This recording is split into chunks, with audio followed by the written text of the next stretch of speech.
మీ ఎముకలు బలహీనంగా ఉన్నాయా? అయితే ఇది తినండి. ఇది తినడం వలన మీ ఎముకలు బలంగా గట్టిగా తయారవుతాయి. ఎందుకంటే వీటిలో కాల్షియం, ఫాస్ఫరస్ పుష్కలంగా ఉంటాయి. మన పూర్వీకులు ఇవి తినే 80 కేజీల బస్తాలను అవలీలగా ఎత్తి పారేసేవాళ్ళు. అవేంటో తెలుసా? అవేనండి ఉలవలు. మరి ఈ ఉలవలతో చేసే ఒక అద్భుతమైన వంటకం ఉలవచారు. ఈ ఉలవచారును చాలా రకాలుగా చేస్తుంటారు. కానీ నేను ఒక మంచి పద్ధతిని చెప్తాను. వీడియో చివరి వరకు చూడండి. స్టెప్ బై స్టెప్ పూసగుచ్చినట్లు వివరిస్తాను.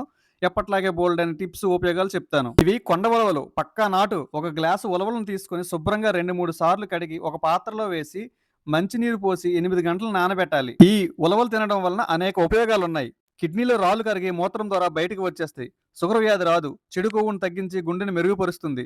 వీటిలో అధిక ఫైబర్, పీచు పదార్థం వలన జీర్ణ వ్యవస్థ మెరుగుపడుతుంది. ఐరన్ పుష్కలంగా ఉండడం వలన రక్తహీనత రాదు. ఇవి తినడం వలన మహిళల్లో హార్మోన్స్ బ్యాలెన్స్ అయ్యి క్రమం తప్పకుండా పీరియడ్స్ వచ్చేలా చేస్తాయి. 8 గంటలు నానబెట్టిన తరువాత చూడండి ఎంత బాగా ఉబ్బిపోయాయి. ఈ నానబెట్టిన నీరును పారేసి మళ్ళీ శుభ్రంగా కడగాలి. ఇప్పుడు ఒక కుక్కర్‌లో ఈ ఉలవలను వేసి, ఈ ఉలవలు మునిగేంత వరకు 3, 4 గ్లాసులు నీరు పోసి, సాల్ట్ వేసి స్టవ్ మీద పెట్టి మీడియం మంట మీద 8 విజిల్స్ రానివ్వాలి. ఈ లోపల ఇంకో పక్క కడాయి పెట్టి 2 స్పూన్ల ధనియాలు ఫస్ట్ వేయించి, కొంచెం వేగాక 2 స్పూన్ల జీలకర్ర, 1 స్పూన్ మిరియాలు, హాఫ్ స్పూన్ మెంతులు, 2 ఎండుమిర్చి వేసి మంచి సువాసన వచ్చే వరకు వేయించాలి. వేగాక పక్కకు తీసి ఒక ప్లేట్‌లో వేసి చల్లార్చాలి. తర్వాత మీ పులుపుకి సరిపోయేంత చింతపండును నానబెట్టుకోవాలి. ఇప్పుడు ఒక పెద్ద ఉల్లిపాయను వీడియోలో చూపినట్లు పొడవు ఈనెలుగా కట్ చేయాలి.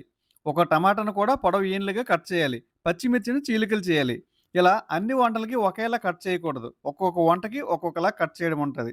అప్పుడే టేస్ట్ బావుంటుంది. తరువాత ధనియాలను మిక్సీ జార్‌లో వేసి గ్రైండ్ చేసుకోవాలి. కొంచెం గ్రైండ్ అయ్యాక దానిలో కొన్ని వెల్లుల్లి రెబ్బలను వేసి కచ్చా పచ్చాగా మళ్ళీ గ్రైండ్ చేయాలి. ఇవన్నీ చేసేసరికి కుక్కర్‌కి 8 విజిల్స్ వచ్చేస్తాయి. అప్పుడు స్టవ్ ఆఫ్ చేసి ప్రెషర్ పోయాక మూత తీసి చూడాలి. చూడండి ఉలవలు ఇలా నొక్కితే స్మాష్ అయిపోవాలి. ఇప్పుడు ఈ ఉలవలను వడగట్టి నీరు, ఉలవలను సెపరేట్ చేయాలి. ఉలవలను చల్లారనివ్వాలి. ఈ వాటర్‌ను పారేయకుండా ఉంచండి. ఇప్పుడు మళ్ళీ స్టవ్ ఆన్ చేసి కడాయి పెట్టి కొంచెం ఆయిల్ వేసి ముందే కట్ చేసుకున్న ఉల్లిపాయలు, పచ్చిమిర్చి, కరివేపాకు వేసి కలిపి కాసేపు కలర్ మారేంత వరకు మగ్గనివ్వాలి. ఆ తరువాత టమాటా ముక్కలను కూడా వేసి కలిపి మూత పెట్టాలి. కాసేపు తర్వాత మూత తీసి చూస్తే టమాటాలు కూడా మగ్గిపోతాయి. ఇప్పుడు మనం మిక్సీలో వేసుకున్న ధనియాల పొడిని వేయాలి. తరువాత పసుపును కూడా వేసి కలపాలి. ముందే నానబెట్టుకున్న చింతపండు రసాన్ని వేసి కాసేపు బుడగలు వచ్చే వరకు సిమ్‌లో పెట్టి మరిగించాలి. బుడగలు వచ్చాక మనం ఉడికించి వడగట్టిన ఉలవల నీరును కూడా కళాయిలో వేసి కలపాలి. మూత పెట్టి లో ఫ్లేమ్‌లో ఉంచాలి. ఈ గ్యాప్‌లో చల్లార్చిన ఉలవలను జార్‌లో వేసి కొంచెం కొంచెం నీరు కలుపుకుంటూ పేస్ట్‌లా చేయాలి. ఈ ఉలవల పేస్ట్‌ను కడాయిలో వేసి రుచికి సరిపడ ఉప్పు, కారం వేసి కలిపి మూత పెట్టి 2 నిమిషాలు ఫ్లేమ్‌ను సిమ్‌లో పెట్టి ఉంచాలి. ఈలోగా తాలింపు పెట్టుకోవాలి.